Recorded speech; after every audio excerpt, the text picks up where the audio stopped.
I remember sitting on the edge of a queen-sized hotel bed, the silence of the room ringing in my ears like a physical weight, staring at a phone screen that felt like it was burning a hole through my palm.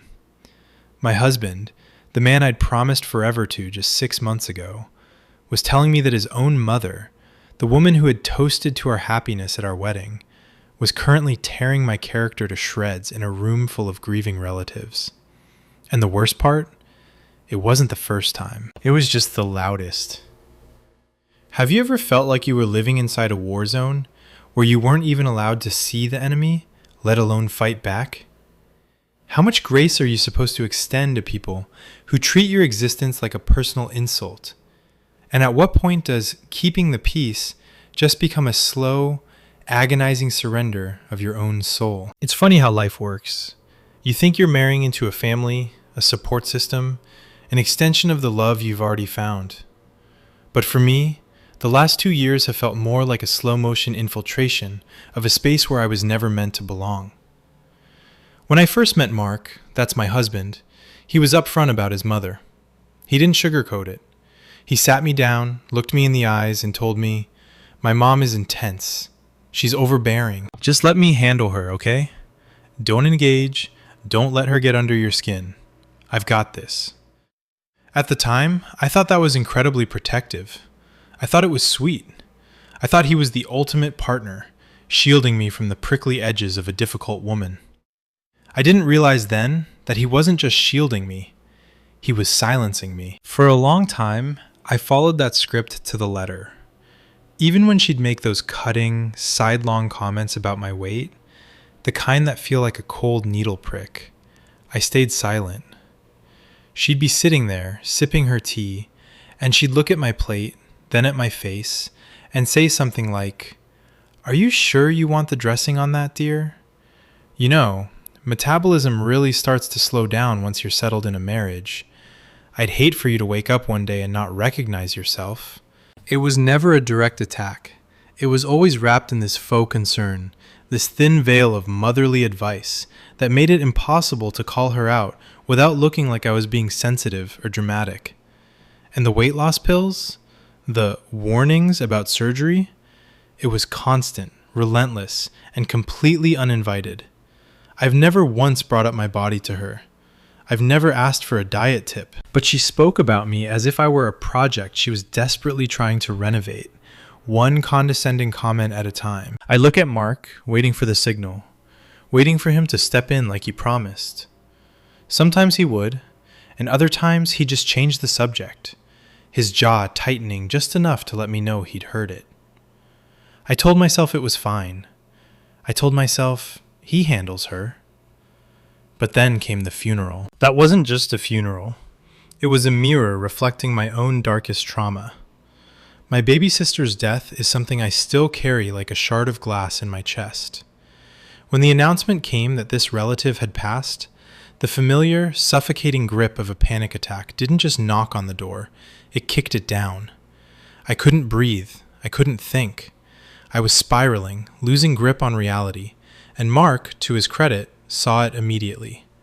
He didn't make me go. He didn't guilt me. He drove me to a hotel, kissed my forehead, and told me to just exist for a few days. To breathe, to heal, to escape the noise. And while I was sitting there, trying to piece my sanity back together, my phone rang. It was Mark. His voice was cold, tight with a rage I rarely heard him direct to anyone. He told me that his mother had been holding court at the funeral, telling anyone who would listen what a shitty wife I was for not showing up to pay my respects. She didn't know about my sister. She didn't care. To her, I was just a prop that had failed to perform on stage. The silence that followed Mark's words in that hotel room wasn't just quiet. It was heavy, suffocating. I felt like the air had been vacuumed out of the room. A shitty wife. That's what she called me. A woman who is currently struggling to hold herself together after a psychological breakdown, being painted as some sort of unsupportive, cold-hearted villain by the woman who was supposed to be my mother-in-law. Mark told me that his brother and his sister-in-law had stepped in right there in the funeral parlor, essentially telling her to shut the hell up. He said he had laid into her too, making it crystal clear that she was completely out of line. I should have felt relieved. I should have felt protected. And to an extent, I was grateful. Truly, I was. It's not every day a husband stands up to his mother like that in front of the entire family. But under that relief was a jagged, throbbing realization. She had felt perfectly comfortable saying those things because she didn't fear any real consequences. To her, I was a target. I was the person she could chip away at, and somehow the blame would always roll off her back and onto mine. And the truth is, this wasn't an isolated incident. It was just the latest chapter in a book she'd been writing since the day I entered her son's life. I remember back before we were even married, when she took Mark aside, or so he told me later, and asked him, "Are you sure you want to be with her? She doesn't seem like she has her shit together." When Mark told me that back then, I laughed it off. I was naive. I thought it was just the nerves of a mother who couldn't let go. I thought if I just loved her son enough, if I was a good wife, a kind daughter-in-law, she would eventually see me. She would see that I was good for him. But how do you win over someone who has decided you're a failure before you've even had a chance to try? Mark had shut her down back then, too, firing back with a cutting comment about her own questionable relationship choices. But the seed was planted. She didn't want him to be with me. She wanted him to be with anyone but me. Even in the weeks leading up to our wedding, that sacred, beautiful time where you're supposed to feel the support of your loved ones, she was a ghost in the machine.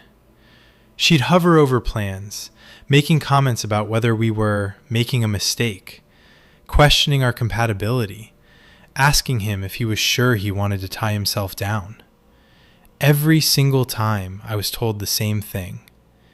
That's just her. She's a mother. She worries.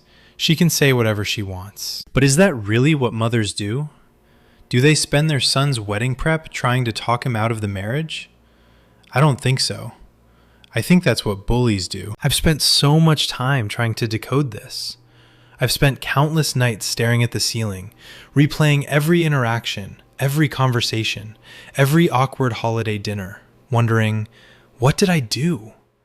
Did I offend her at the first meeting? Was I too quiet? Too loud?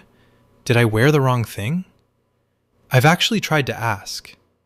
I've gone to my husband and asked, please, just tell me. If I've done something to hurt her, I will apologize. I will change it. I just want to understand. And do you know what I got in return? Not an explanation.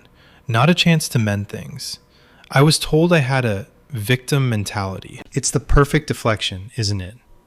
If you can label the person you're mistreating as someone who just likes to play the victim, then you never have to take responsibility for your own cruelty. You don't have to apologize for your insults, and you don't have to explain your behavior. You just turn the person who is suffering into the problem. It's gaslighting 101. And I've been living in it for 2 years. It's a strange, hollow feeling to realize you are fighting a war against a ghost. You're swinging your sword at thin air, and yet the bruises are real. They're appearing all over your soul, and no one else can see them. Or worse, they refuse to acknowledge they exist. The most painful part of all of this, the part that really keeps me awake at night, isn't just the mother-in-law's behavior. It's the lingering, suffocating sense that I am becoming an island. There was that birthday last year, a day that should have been light and celebratory. Mark had gone out of his way to plan this dinner, pouring effort into making me feel special. And then, one by one, the excuses started rolling in. A headache here, a last-minute work emergency there, a sudden conflict somewhere else. People backed out like they were jumping off a sinking ship. I sat at that table, the candles flickering in the center, and I watched Mark's face fall. He was hurt too. He saw it. He knew exactly what it was. A coordinated effort by his family to undermine the day he'd built for me. And yet, even then, when I finally asked if there was a deeper issue, if I was somehow the black sheep in a family I hadn't even chosen, I was brushed off. You're overthinking it, they said. It's just a coincidence. But coincidence is a funny thing. It rarely happens with such surgical precision. The dynamic has shifted now, though. It's no longer just me feeling the sting. Mark has reached a breaking point, and honestly, seeing him this angry is almost as terrifying as it is validating. He's tired. He's seen the mask slip, seen the way his mother operates, and he's realized that his policing of her behavior hasn't actually changed a single thing. He's told me, in no uncertain terms, that he doesn't want to see or speak to them anymore. He's talking about going no contact. He's talking about cutting the cord to protect our peace. And that's where the guilt starts to set in. Because now, I'm standing at a crossroads. Do I support him in cutting them off? If I do, I become the catalyst for the divide. I become the reason that mother lost her son, the reason the family tree splintered. I know exactly how that narrative will be spun. She won't say, "My son cut me off because I was a toxic, judgmental bully." She will say, "My son's wife turned him against me. She's the one who tore this family apart." I can already hear the whispers. I can see the pitying looks at the next family gathering I'm not invited to. It's the classic trap. If I stay silent and let Mark handle it, the cycle continues. And my mental health, which is already fragile after the loss of my sister, continues to deteriorate. If I speak up, if I finally draw a hard line in the sand and demand an explanation for the cruelty, I'm branded the aggressor. I'm the one with the victim mentality, the one who can't take a joke, the one who ruined the family harmony. I've been the good daughter-in-law. I've been the respectful wife. I've followed the rules. I've kept my mouth shut while my weight, my marriage, and my character were dissected like a science project. And all it's gotten me is a seat at the table where I'm the main course for their gossip. Sometimes, I wonder what would happen if I actually walked into their house, looked her in the eye, and asked her, "Why do you hate me?" Not in a way that gives her the satisfaction of seeing me cry, but in a way that forces her to acknowledge the reality of the situation. Would she crumble? Would she double down? Or would she realize, for the first time, that the girl she's been tormenting has finally found her spine? But then I look at Mark. He's so protective, so fierce in his defense of me, that I worry I'm dragging him into a darkness he shouldn't have to navigate. He's already mourning the mother he wished she was, and now he's on the verge of losing the mother she actually is. It's a peculiar kind of torture, isn't it? Being caught in the crossfire of a man's love and a mother's toxicity. Mark wants to be my protector, and in many ways, he has been. He's the one who stood up for me when the family started whispering. He's the one who sees the cruelty for what it is. But there's a part of me, a deep, quiet, aching part, that wonders if his desire to handle her is actually a way of keeping me infantilized. By telling me to stay out of it, to let him be the buffer, he's essentially keeping me in the dark. He's the one who hears the insults firsthand, and he's the one who decides how much of it to relay to me. It's like living with a filter between me and the truth. I've been thinking a lot about that word, victim. They use it like a weapon. They use it to silence any legitimate grievance I might have. But is it a victim mentality to expect basic human decency? Is it playing the victim to want to feel safe in your own marriage without a shadow of a woman you barely know hanging over your every decision? I've spent my life trying to be the girl who doesn't rock the boat. I'm the girl who apologizes when someone else bumps into me. I'm the girl who laughs off the snide comment to make everyone else feel comfortable. But that girl is tired. That girl is disappearing. And in her place is a woman who is starting to realize that the peace I've been trying to keep isn't actually peace.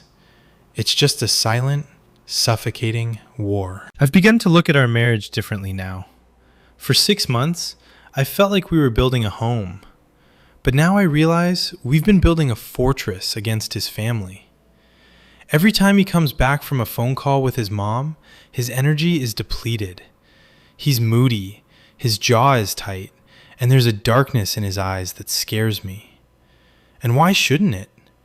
He's realizing that the woman who gave him life is the same woman who is trying to sabotage his happiness. That's a grief most people don't understand. It's not just a breakup, it's a divorce from your own origins. I asked myself the other day, if I were a stranger looking at this couple, if I were watching us on a screen, what would I tell them to do?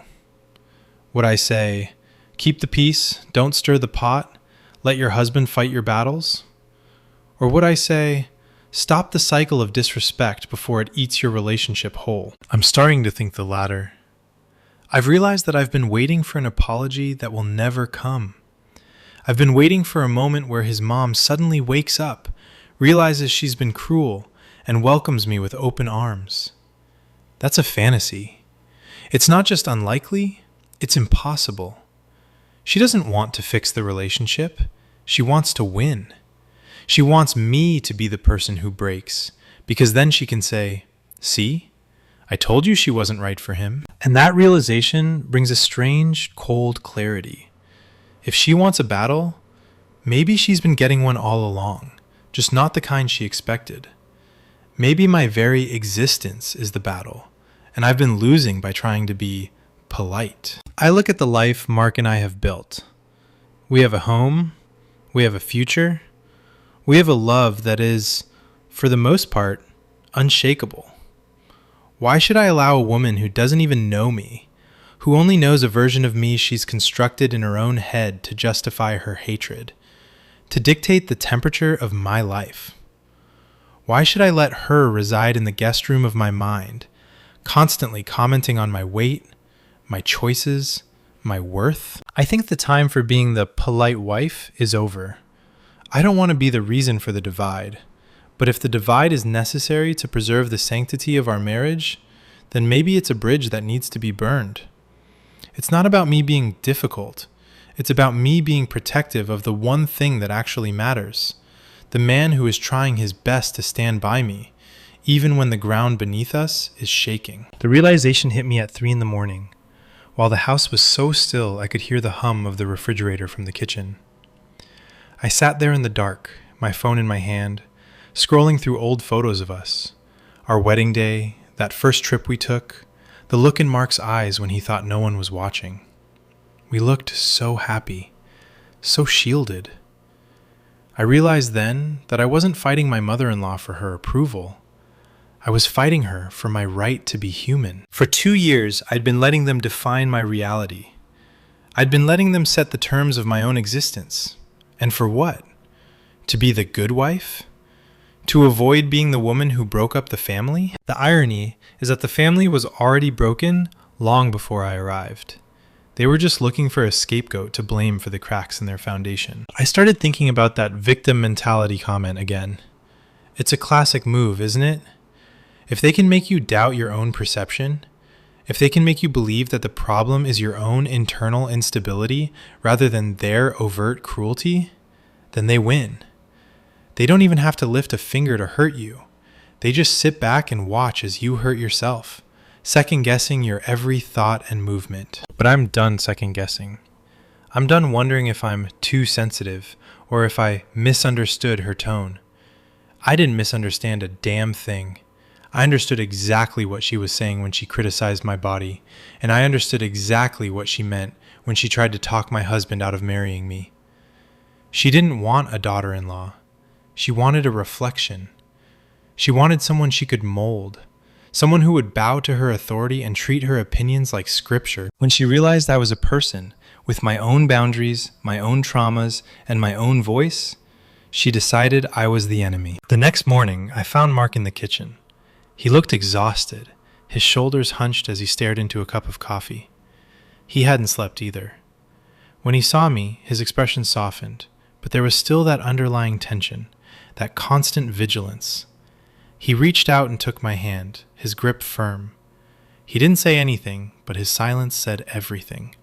He was waiting for me to tell him to keep going, to tell him that we should just keep dodging the bullets. Instead, I took a breath, the kind that fills your lungs all the way down, and I looked him dead in the eye. I didn't apologize for my feelings. I didn't preface anything with, "I know you're trying." I just told him the truth. I told him that I was tired of being the buffer. I told him that I was tired of hearing about her insults secondhand, and I was tired of waiting for her to change. I told him that if he wanted to cut her off, I would support him, not because I wanted to be the reason for the divide, but because I deserved a life where I didn't have to look over my shoulder for the next jab. His reaction was immediate. It was as if a weight I hadn't realized he was carrying had suddenly been lifted. He didn't argue. He didn't try to defend her or ask me to give her grace. He just sighed, a long, shaky sound, and nodded. That was the moment the power dynamic shifted. We weren't two people trying to survive a third person's whims anymore. We were a team, deciding what kind of life we wanted to build. But even as we made that decision, I knew it wouldn't be easy. There's a difference between making a choice and living with the consequences. I knew the phone calls would start. I knew the guilt-tripping text messages would flood in. I knew there would be dramatic, performative displays of suffering from her side, and I knew that, eventually, people would start asking questions. They'd want to know why we weren't at Sunday dinner.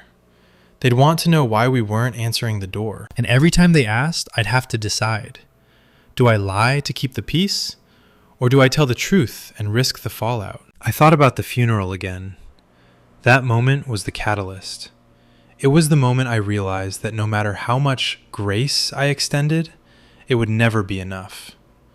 It was the moment I realized that my own trauma, my own very real, very painful grief over my sister, was something she used as a weapon to make me look like a villain. If she could be that cruel to someone who was actively mourning, what else was she capable of? I realized then that there is no winning with a person like that. You don't win by being nicer. You don't win by being more patient. You win by walking away. The fallout started slowly, like the first few drops of a storm you know is coming. And then it hit all at once. It wasn't the dramatic explosion of a movie scene. It was a series of cold, calculated maneuvers. We stopped attending the small, mandatory family gatherings. We started declining the drop-ins that were really just surveillance missions. And every time we did, the temperature in the room dropped. My phone started buzzing with messages, not from her initially, but from family members asking if we were doing okay, if we were going through a rough patch, or if I had finally convinced Mark to turn his back on his own blood. It was the finally convinced part that stung the most. It reduced Mark to a puppet and me to a puppeteer, completely ignoring the fact that he was the one who had finally opened his eyes. But I didn't respond. I didn't defend myself. I just let the silence sit there, heavy and uncomfortable. I realized that my silence was no longer a sign of weakness. It was a boundary. One afternoon, Mark came home from work, his face pale. He'd had a run-in with his mother at a local store. He described how she hadn't yelled, hadn't caused a scene, but had instead whispered, loud enough for others to hear, about how some wives just don't know how to raise a man, and how she's probably just jealous that she doesn't have a family of her own to fall back on. She hit every nerve. She knew exactly what to say to make him feel guilty, to make him question whether he was failing her. But he didn't falter. He told me that he just looked at her, shrugged, and walked away. No argument, no defense, just the silence. And that, I think, was the moment she truly started to lose her grip. She thrives on the reaction. She thrives on the drama, the back and forth, the desperate need for validation. When you take away the fuel, the fire eventually dies down. But it doesn't die quietly. We started to see our circle change. Some people drifted away, uncomfortable with the new dynamic, afraid of her reach. But others, the ones who truly knew us, stepped closer. I found out that my sister-in-law had been dealing with her own version of the same treatment for years, and had been just as terrified to speak up. We formed a small, secret alliance of people who had been too sensitive or too difficult. We started having our own dinners, our own holidays. We created a space where the air didn't feel poisoned, but I still felt the phantom pains of the last 2 years. I'd be in the grocery store and see a certain brand of cereal she used to criticize me for buying, and I'd feel that familiar twinge of shame. I'd be at a friend's house and worry, am I acting too much like a victim? It takes time to scrub that kind of conditioning out of your brain. It takes time to remember that your body is yours, your grief is yours, and your marriage is sacred. I remember talking to Mark about it, lying in bed one night. I asked him if he regretted it, the distance, the tension, the cutting ties. He pulled me close, tucked a stray hair behind my ear, and told me that for the first time in his life, he didn't feel like he was constantly auditioning for his mother's approval. He told me that he felt like he had finally grown up. And hearing him say that, hearing him take ownership of his own happiness, was the best thing I could have ever asked for. I realized then that the villain label they tried to pin on me was actually a badge of honor. If being the villain meant I was no longer a victim, then I would wear it. If being the villain meant I was finally choosing my own peace over their dysfunction, then so be it. The story they were writing about me was never about me. It was about them. It was about their inability to cope with someone who wouldn't play their game. I'm still not perfect. I still have bad days where I wonder if I could have done something differently, or if there was a version of this story where everyone walked away happy. But then I remind myself, you can't have peace with someone who insists on war.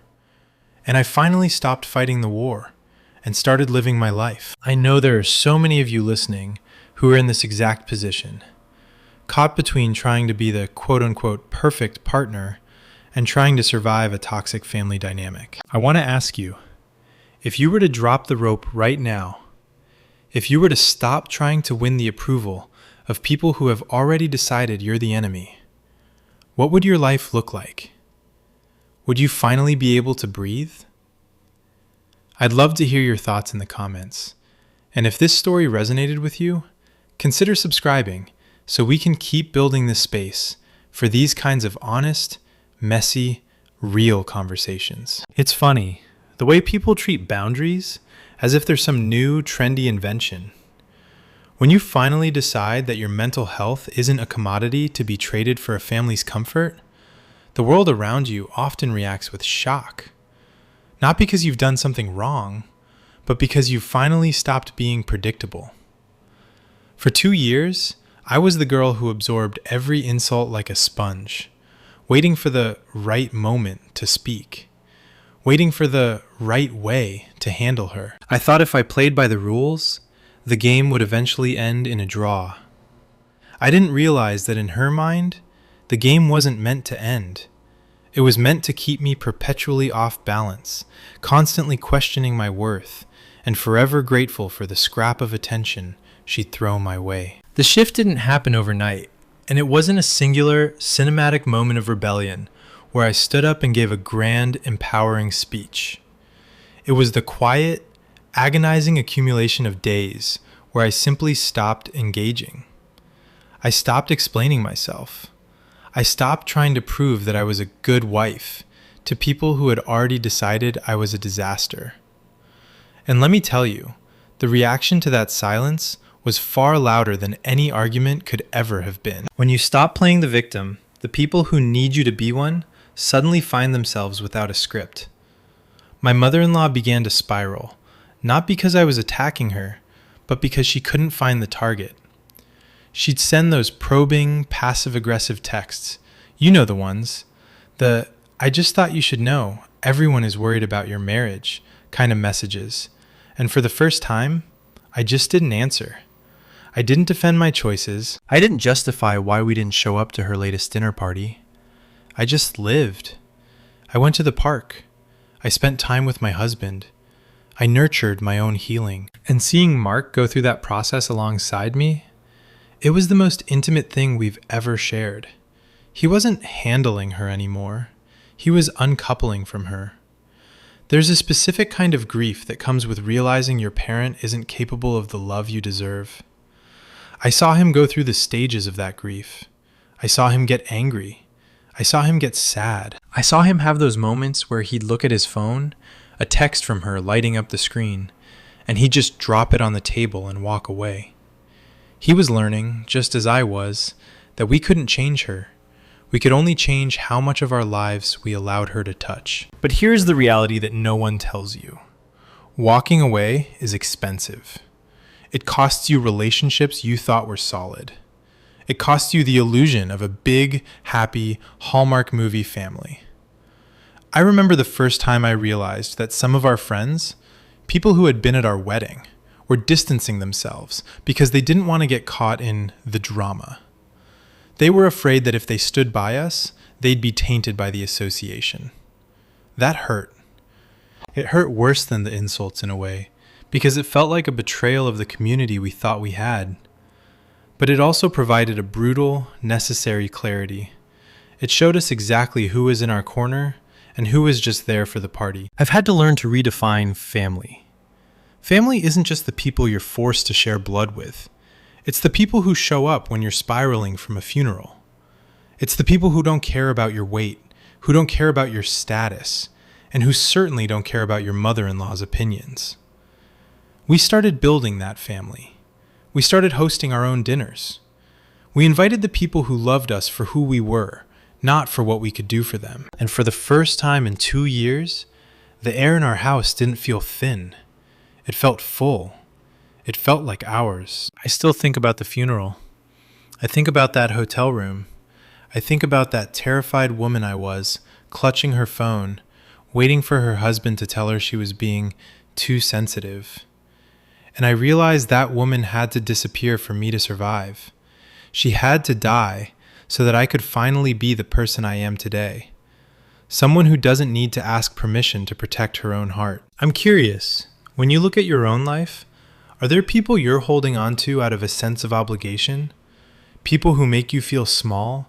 Who make you feel like you're constantly having to explain yourself, even when you haven't done anything wrong? I've realized that the most radical act of self-love is simply walking away from the things that don't love you back. It's not about burning bridges, but realizing that some bridges were never built to hold your weight in the first place. If you're in that position, I want to hear from you. Tell me, what's one boundary you've been afraid to set? And what do you think would happen if you finally just let go? The aftermath of setting that boundary wasn't a sudden explosion, but a slow, tectonic shift in the way we lived our lives. For weeks after we stopped attending the command performances at her house, the air around us felt thick, like we were waiting for the other shoe to drop. But the shoe never fell. Instead, we were met with a persistent, gnawing silence that felt more like a test than a peace treaty. People ask me all the time if I ever feel guilty, and my honest answer? Sometimes. I'm human. I grew up with the same fairy tales everyone else did. The idea that family is blood, that blood is thicker than water, and that no matter how much someone hurts you, you're supposed to turn the other cheek. I felt the weight of those expectations every time I saw a family photo on social media or heard about a holiday gathering we weren't invited to. It's hard not to feel like the villain when you're the one holding the boundaries, especially when there's a chorus of voices in the background telling you that you're being dramatic or unforgiving. But then I look at Mark. I see the way his eyes have changed. They aren't constantly darting around the room, looking for his mother's approval or bracing for her next backhanded compliment. He's standing taller. He's more present. When we sit down for dinner, we aren't dissecting what she said or why she said it. We're just talking. We're planning our future. We're laughing at stupid jokes. We're building a life that is truly ours, not a life that's being curated to avoid a mother's judgment. There was a moment about a month ago that really sealed it for me. We were at the grocery store, the same one where Mark had that run-in with her, and I saw her across the aisle. My first instinct was to hide, to pull my cart around the corner and disappear. That was my muscle memory. That was the victim response kicking in, the instinct to avoid conflict at all costs. But then I looked at Mark. He saw her too. He didn't tense up. He didn't look at me to see if I was okay. He just kept walking. He chose to exist in the same space as her, acknowledging her presence, but refusing to give her the energy of a reaction. He didn't stop to talk. He didn't look for an apology. He just kept moving, his hand on the small of my back, guiding me forward. That was the moment I realized that no contact isn't just about the physical distance. It's about the mental detachment. You can be in the same room as someone and still be no contact if you've decided that their voice no longer has any authority over your heart. I've had to do a lot of internal work to get to that place. I've had to sit with the parts of myself that felt broken or not enough. I've had to address the way her comments about my body seeped into my own view of myself, like toxic runoff into a clear stream. It took time to filter that out. It took therapy. And it took a lot of late-night conversations with my husband, where we just held each other and acknowledged the pain of what we were losing. Because it is a loss. You lose the dream of having a supportive, loving mother-in-law. You lose the idea of what your family was supposed to look like. And you have to grieve that loss before you can truly appreciate what you have in its place. What I have now is so much better than what I was chasing. I have a partner who is finally, truly my partner. I have a peace of mind that I didn't know was possible. And I have the realization that I am not a character in someone else's drama.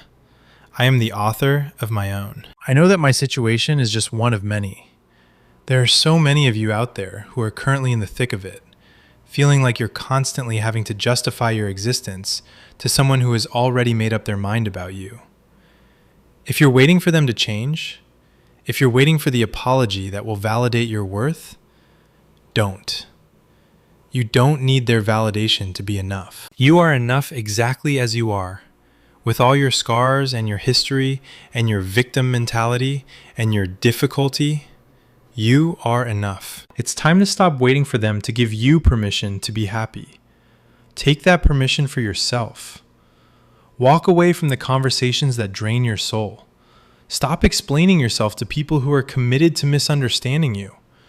And most importantly, find the people who see you, who value you, and who make you feel like you're the best version of yourself, not the version they want you to be. If you've been through something similar, if you've had to make the hard choice to protect your peace, share your story in the comments. We're building a community here, one that's based on support, not judgment. And if you're ready to start putting your own well-being first, hit that subscribe button. Let's keep walking this path toward authenticity together. Because the hardest step to take is the first one, but once you take it, you'll realize that the ground beneath your feet is a lot more stable than you ever thought. There's a strange phenomenon that happens when you finally stop fighting a war you never chose to start. You expect the world to end.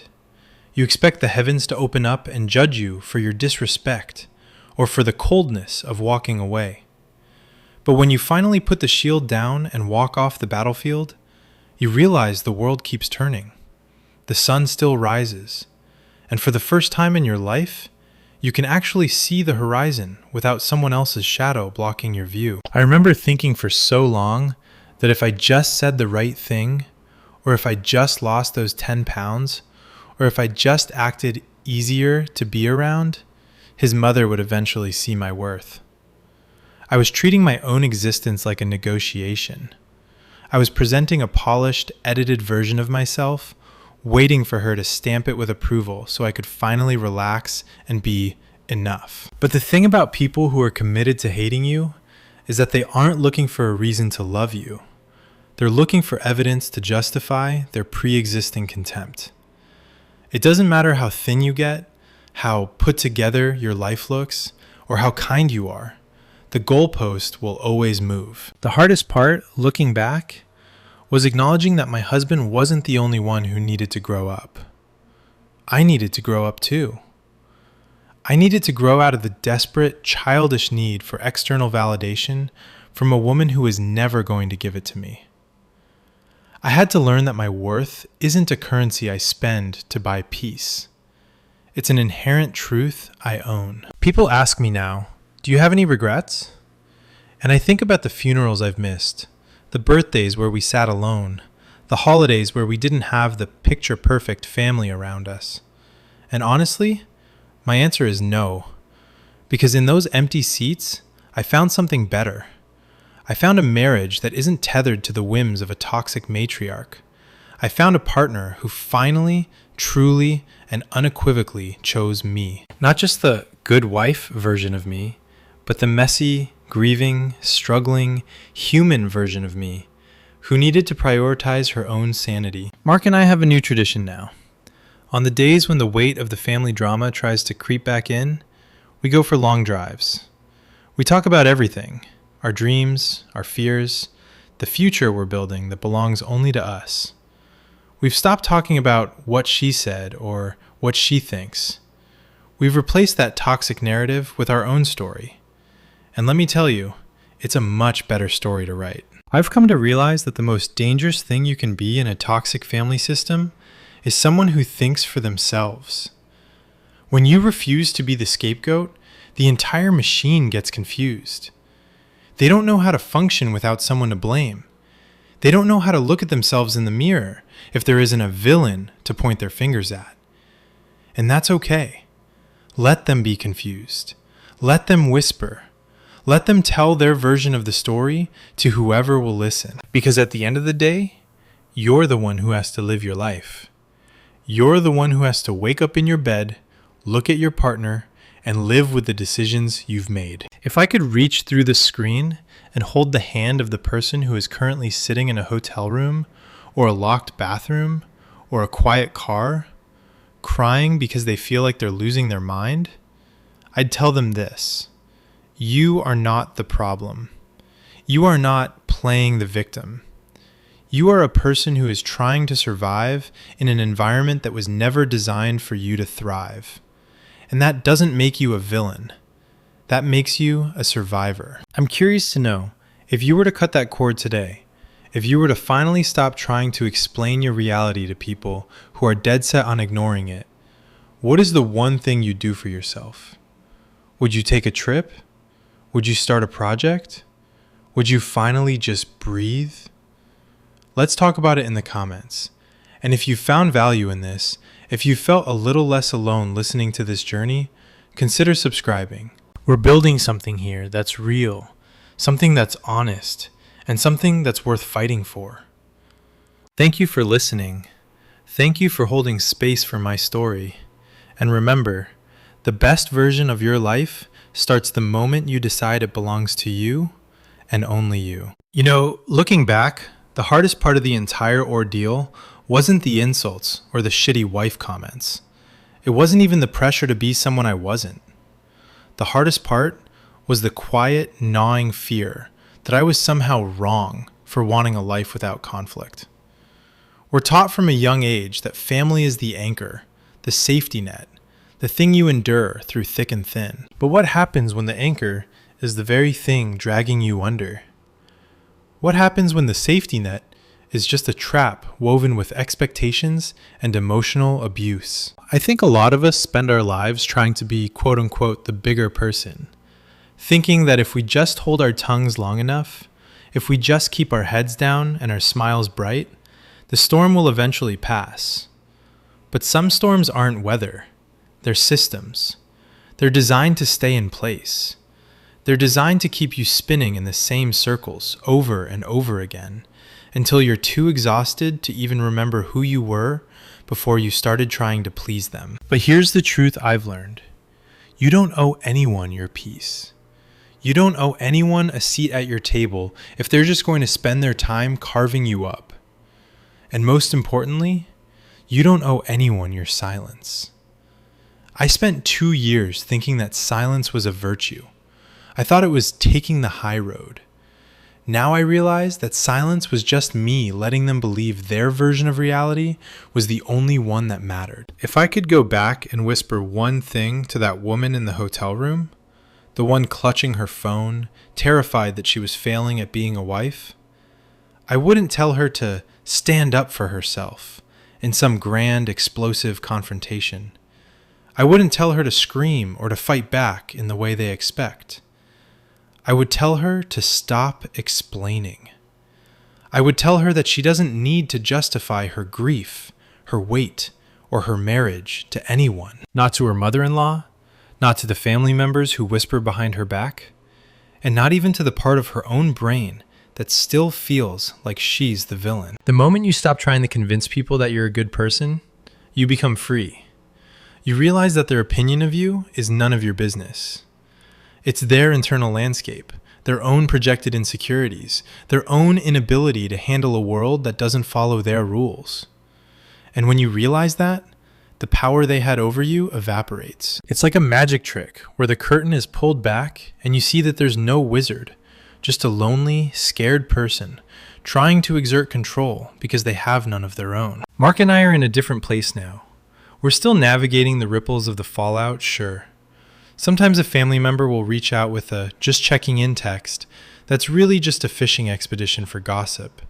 And we have to decide in that moment whether to ignore it or set a firm, final boundary. But we do it together. We don't have that invisible filter of, let's see what she says, anymore. We have our own internal compass. And for the first time in our marriage, it's pointing exactly where we want to go. If you're listening to this and you feel that familiar ache in your chest, the one that comes from trying to survive someone else's toxicity, know this: you are not alone. And more than that, you are capable of building a life that doesn't require their permission. You are allowed to be happy. You are allowed to be loved for exactly who you are, not for the version of you that they can tolerate. I want to hear from you. Really. If you've been the one who had to walk away, if you've been the one who had to be the villain in someone else's story to be the hero of your own, tell me your story. How did you do it? How did you deal with the guilt? And how did you finally find that stillness on the other side? Your story might be the one thing that helps someone else realize they have the strength to put down their own shield. And if you're finding this resonates with you, if you feel like you're finally starting to see the pieces of your own life click into place, hit that subscribe button. Let's keep building this community. Let's keep talking about the things that matter, the things that are messy, and the things that, ultimately, make us who we are. Because we're not just surviving anymore. We're living. And that, in itself, is the greatest victory of all. There's a strange, lingering peace that settles over you once you stop waiting for an apology that you know, deep in your bones, is never coming. It's not the peace of a victory lap. It's the quiet, steady breath of someone who has finally put down a heavy, rusted shield they've been carrying for years. For so long, I thought that standing up for myself meant I had to storm back into the fray, reclaim my narrative, and force everyone to see me as I actually am. I thought I needed to prove my worth to people who had decided, the moment I walked into their lives, that I was the problem. But I realized something profound while sitting on my porch the other night, watching the sun dip below the trees. If you have to prove your worth to someone, they've already decided you don't have any. When you live your life as a constant defense, you're not really living. You're just reacting. You're a ghost in your own home, constantly checking over your shoulder to see if the villain label has been updated, or if the smear campaign has moved into a new phase. I spent 2 years being that ghost. I spent 2 years worrying about how my weight was perceived, how my reactions were interpreted, and how my very existence as Mark's wife was being dissected by people who were, frankly, miserable in their own lives. The turning point wasn't a shouting match. It wasn't a dramatic exit from a party, and it wasn't even a scorched earth letter to my mother-in-law. It was the realization that I didn't need her to be okay with me for me to be okay. Mark has changed too. Watching him transition from a man who felt responsible for everyone else's emotions to a man who realizes he is only responsible for his own peace has been the most beautiful thing I've ever witnessed. We don't talk about his mother at the dinner table anymore. We don't spend our Sunday mornings scrolling through texts and trying to interpret the hidden meanings behind passive-aggressive emojis. We spend those mornings making coffee, talking about our goals, and simply existing in a space that is entirely ours. We've reclaimed our time. We've reclaimed our headspace. And most importantly, we've reclaimed each other. There's a weight that lifts when you stop trying to explain your reality to those committed to misunderstanding you. It's like the world suddenly gets sharper, the colors more vivid. You realize that you've been living in a gray, foggy version of reality that was manufactured by someone else's insecurity. And when that fog clears, you see the path you're actually supposed to be on. I've had to learn that the victim mentality they accused me of was just their way of trying to keep me small. It was a mirror held up to me that showed a distorted image, and for a long time, I believed it. I thought, maybe I am too sensitive. Maybe I am overthinking this. But you know what? Being sensitive isn't a flaw. It's a gift. And realizing that the people around you are toxic isn't playing the victim. It's having the courage to see the truth. If you were currently in the position I was in, that hotel room, that car, that feeling of being absolutely, utterly alone in a room full of people who are supposed to be your support system, I want you to know one thing. You are not crazy. You are not playing the victim. You are a person who is finally, bravely, looking at the cracks in the foundation of your world and realizing it's time to move to safer ground. Don't wait for them to change. Don't wait for the epiphany where they suddenly realize how much they've hurt you. That epiphany might never come, and that is okay. You don't need their realization to validate your reality. You have the truth. You have your memories. You have the way they made you feel, and that is more than enough evidence to justify choosing yourself. I've had so many people ask me, do you think you'll ever go back? Will you ever try to fix the bridge? And my answer is always the same. Why fix a bridge that was only ever used to bring negativity into your life? Why not just build a new path somewhere else? Somewhere that feels safe. Somewhere that feels like home. If you've been through this, if you've had to be the one to finally close the door on a toxic family dynamic, I want you to know that you are not alone. There is a whole community of us who have walked this path, who have taken the villain label and worn it like armor, because we knew it was better to be the villain in their story than the victim in our own. What's the one thing you've done for yourself since choosing your peace over their approval?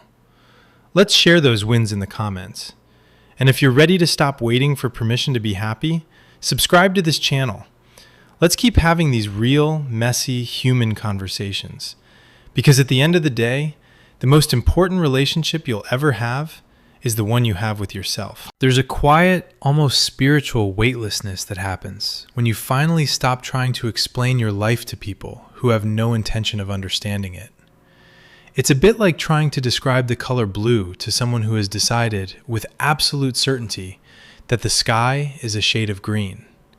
You can bring charts, you can bring science, you can bring all the evidence in the world, but they won't see it, because seeing it would mean admitting they were wrong. And for people like my mother-in-law, being wrong is a fate worse than death. I've had to learn that the villain label they've pinned on me is actually a form of protection. If I'm the villain, they don't have to look at their own actions. They don't have to look at the way they treated their son, the way they tried to sabotage a marriage, or the way they used my trauma as a punchline. By making me the villain, they keep themselves in the role of the poor, misunderstood victim. It's a comfortable, safe role for them. But I'm finished playing my part in their script. Mark and I have officially entered the low contact to no contact phase. And let me tell you, it feels like we've been breathing shallowly for 2 years. And suddenly, we're taking in full, lung-expanding gulps of air. The phone doesn't ring with dread anymore. When it does ring, we don't look at each other with that terrified, what now look. We just answer it, or we don't. We have the autonomy to decide when to engage, and for the first time, our marriage isn't just about surviving external chaos. It's about growing into our own internal peace. I've had to do a lot of reflecting on why I felt so much guilt in the beginning. Why was I so worried about being the reason for the divide?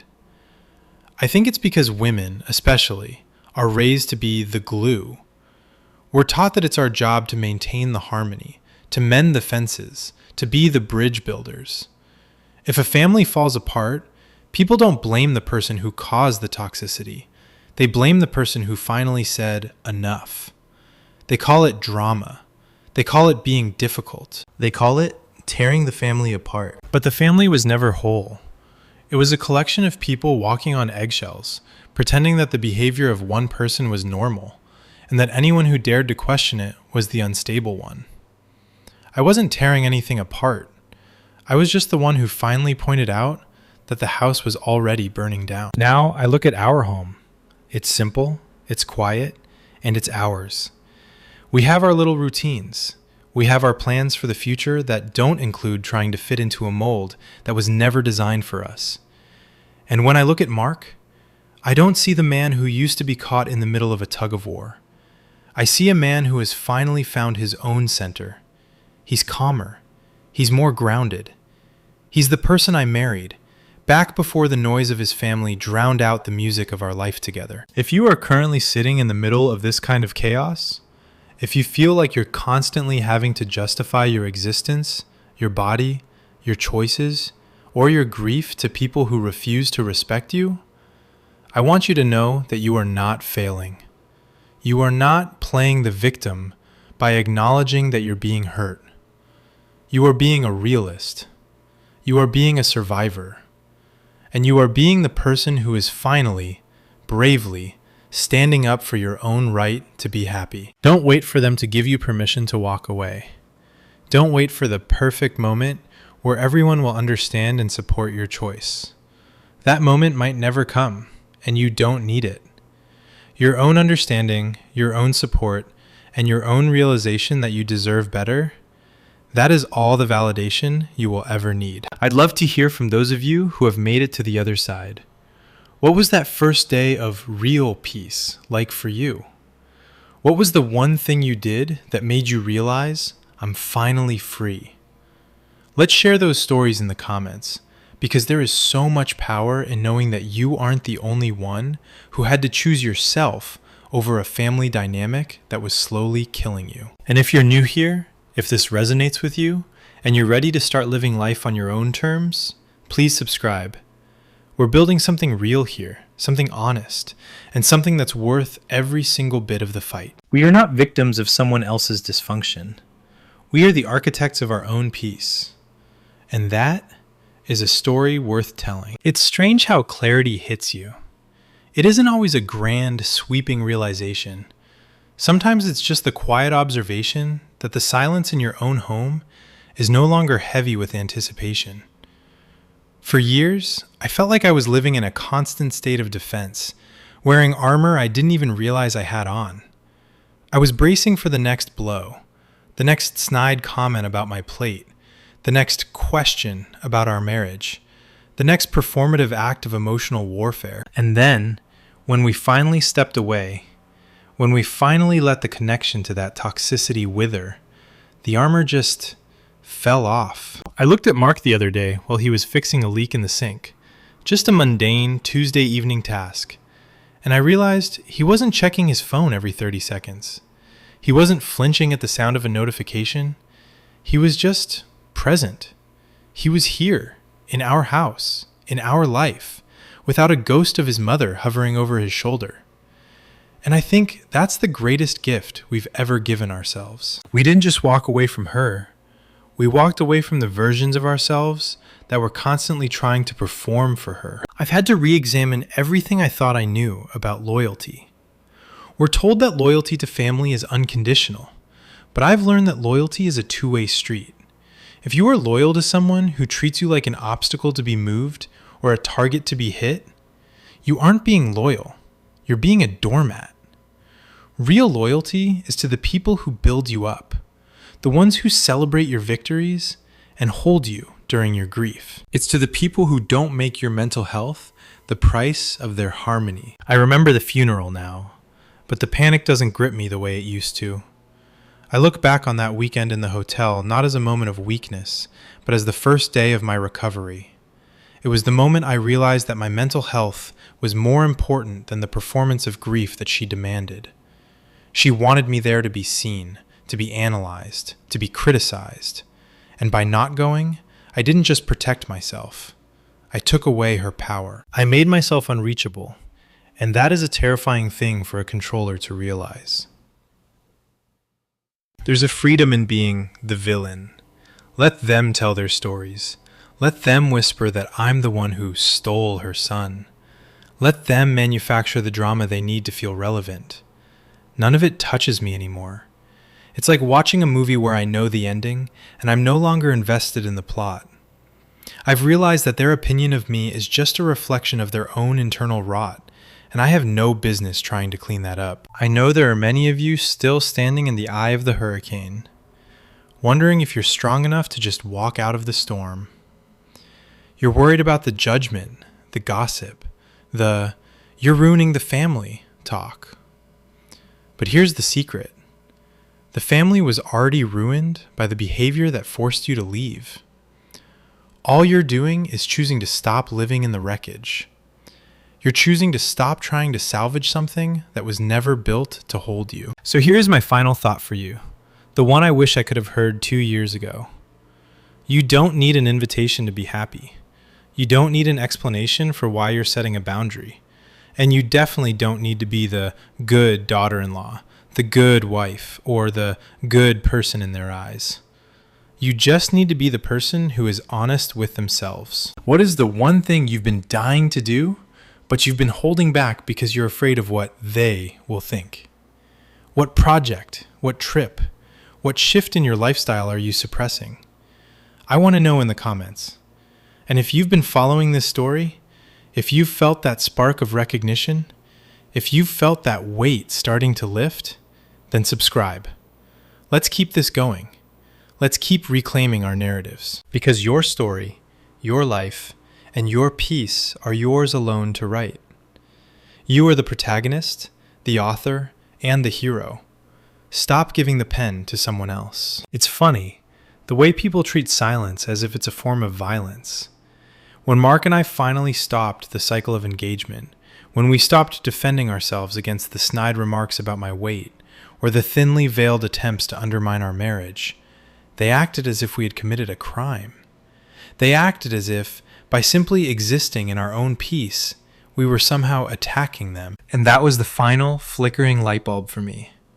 I realized that for them, harmony was just a word for total compliance. As long as I was the target, as long as I was the one who could be whispered about, as long as I was the one who could be used to make Mark feel guilty, everything was fine. The moment I refused to be that object, the moment I refused to let their opinions define my reality, I became a threat. And being a threat to a person like that isn't a failure. It's an accomplishment. I think about the victim mentality tag they threw at me so often.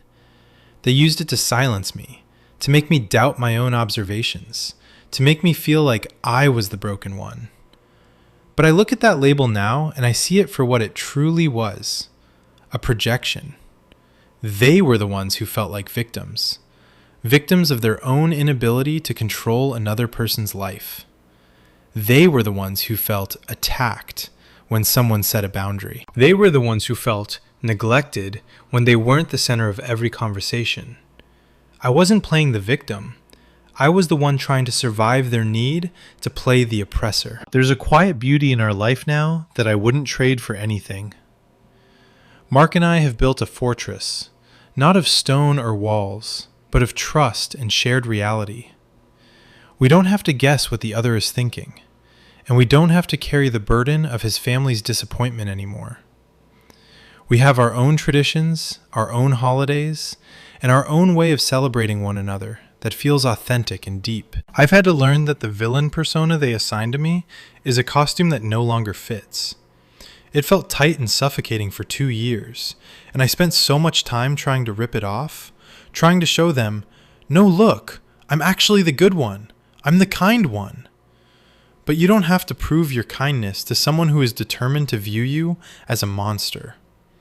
You just have to live your life. And eventually, the truth of who you are, your character, your warmth, your integrity, speaks louder than any lie they could ever tell about you. If you're listening to this and you're still in that place of doubt, if you're still wondering if you're too sensitive, or if you should just try one more time to make it work, I want you to hold on to this. Your gut feeling is not a weakness. It is your internal compass. When it tells you that something is wrong, it's not because you're playing the victim. It's because you are recognizing a threat to your spirit. Listen to it. Trust it. And if you have to burn a few bridges to get to a place where you can finally breathe, then light the match. I want to hear about your first step. What was the one moment where you finally said, no more? Did you leave a party early? Did you block a number? Did you finally have that conversation with your partner that changed everything? Share it with me in the comments. We're building this community, and every single story of boundary setting, every act of self-preservation, is a brick in the foundation of the life we're building for ourselves. And if you're ready to stop waiting for their approval, if you're ready to claim your own life, subscribe to the channel. Let's keep walking this path together. We're not victims, and we're not villains. We're just human beings who have finally decided that our own happiness is worth protecting. Thank you for being a part of this. It's been an honor to share my story with you, and I hope, more than anything, that it helps you find the strength to start your own. You know, the funny thing about hitting rock bottom is that once you're there, there's nowhere left to go but up. And the only way up is to start building a foundation of your own, brick by honest brick. For years, I felt like I was perpetually balancing on a tightrope, terrified that if I leaned even an inch to the left or the right, the entire family structure would collapse, and I'd be the one blamed for the wreckage. I was so busy holding that rope, so focused on keeping everyone else's balance steady, that I didn't realize I was the one whose feet were bleeding. I've had to learn that peace isn't the absence of conflict. It's the presence of boundaries. Real, thick, unbreakable boundaries that say, this is where I end, and this is where you begin, and you do not get to cross that line. For the longest time, I thought that having boundaries meant I was being difficult or unreasonable. I thought that being a good person meant absorbing everyone else's toxicity without complaining. But that's not kindness. That's just self-abandonment. Mark and I have reached the point where the noise from his family is just that, noise. It's a radio playing in the background of a car we've long since moved out of. We don't listen to the lyrics, we don't try to analyze the tone, and we certainly don't let it distract us from the road ahead. We've found our own rhythm, our own language of love, and our own way of existing that feels so profoundly right that I almost regret the 2 years I spent trying to force a square peg into a round hole. But even that regret is fading, because those 2 years taught me more about my own strength than a decade of smooth sailing ever could have. They taught me that I can handle the whispers. They taught me that I can handle the villain label.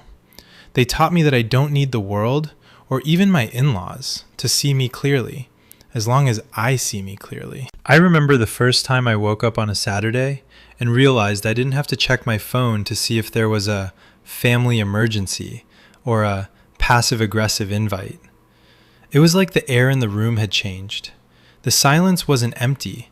It was full of possibility. I made breakfast, I sat with Mark, and we didn't mention her name. We didn't mention the drama. We just lived. And in that moment, I knew we were going to be okay. If you are listening to this and you feel that heavy, sinking feeling in your gut, the one that tells you you're being treated unfairly, even if everyone around you is telling you to just get over it, please listen to yourself. Trust your instincts. You are the only person who has to live inside your body, your heart, and your life. You don't owe anyone an explanation for why you're choosing your own health. You don't owe anyone a justification for why you're putting yourself first. I've had so many people tell me, but they're family. And I say, family is a verb. It's something you do, not just something you are. If they aren't acting like family, if they aren't protecting you, supporting you, and making space for you, then they are just people who happen to share a name. You get to choose who you let into your inner circle, and you get to choose who you keep at arm's length. I want to know about your line in the sand. What is the one thing you've been doing for yourself lately that makes you feel like you're finally the main character of your own life? Is it a hobby? A workout? A new way of communicating with your partner? Let's celebrate those wins in the comments.